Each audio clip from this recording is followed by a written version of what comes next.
Good morning, Paul and Seb here from the Radio News Hub team. We're just going to give you a lowdown on the stories happening at breakfast this morning. So just to begin with, more protests have occurred across the UK following the death of George Floyd. We saw in London there was a number of arrests. There was sort of more peaceful protests and socially distanced protests across Southampton and Edinburgh and Manchester. And we also know that the Duchess of Sussex, she addressed her old high school in a video message, basically just saying that she's devastated and is urging them to rebuild society. And Seb has a bit more development on that. So over in the US, with the killing of George Floyd that sort of kicked all of this off, there were 4 police officers involved. They all lost their jobs last week. Only one of them had any criminal charges.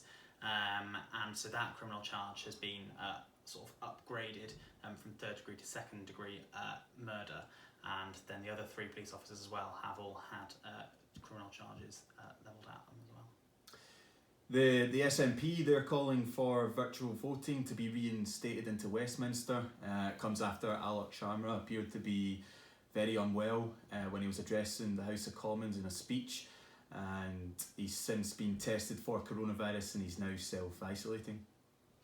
13 years since the disappearance of 3-year-old Madeleine McCann in Portugal. Police say that they've got a new suspect. He's a German man. He's currently in prison for a different offence, and they've released details about 2 vehicles which they are looking sort of for they're appealing for anyone who saw them at the time in 2007.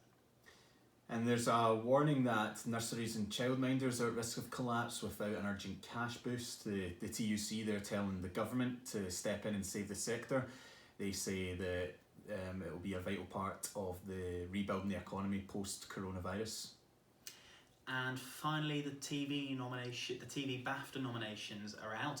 Chernobyl and The Crown are both up for quite a few awards. The ceremony is, of course, going to be behind closed doors, hosted by Richard Ayoade, and the winners will accept their awards virtually.